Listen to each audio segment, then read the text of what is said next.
Assalamualaikum warahmatullahi wabarakatuh. Sobat Quran yang dimuliakan Allah Subhanahu wa taala. Pada video kali ini saya ingin sharing teknik murojaah untuk hafalan yang masih dalam tahapan melancarkan dan hafalan yang sudah lancar dari sisi tempo kecepatan murojaahnya.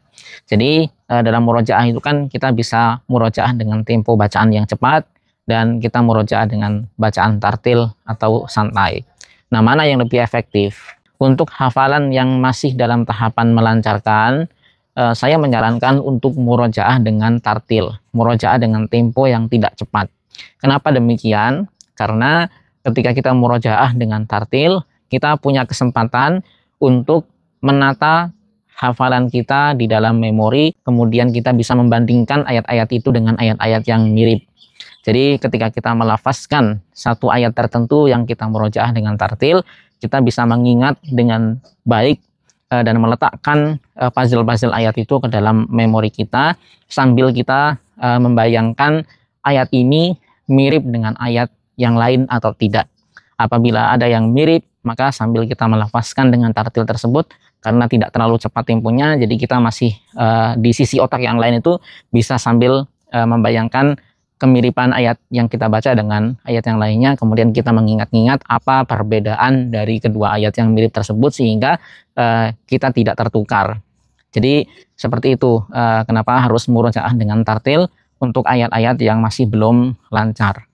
Nah, membaca dengan tartil itu sendiri akan lebih sempurna pengucapan huruf-hurufnya sehingga kita juga bisa membayangkan tulisan dari ayat yang kita murojaah tersebut dan kita mengukirnya dalam memori kita.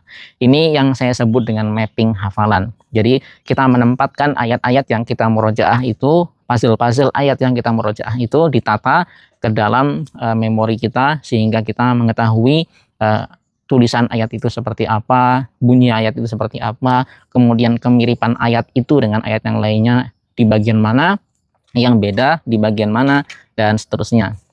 Nah, ini tidak bisa kita lakukan atau sulit dilakukan ketika kita membacanya dengan tempo yang cepat, karena mungkin kita tidak punya kesempatan untuk memikirkan itu semuanya gitu.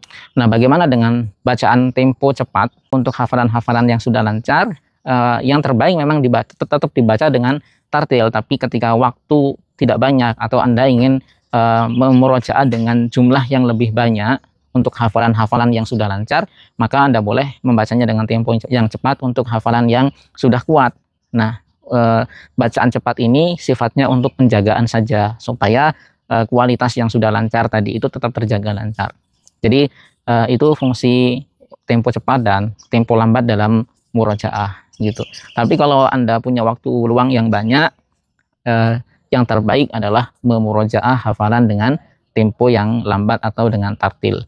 Karena yang terbaik adalah warattilil Qur'ana tartila. Seperti itu ya teman-teman semuanya. Mudah-mudahan video singkat ini bermanfaat dan kita akan sambung di kesempatan berikutnya. Assalamualaikum warahmatullahi wabarakatuh.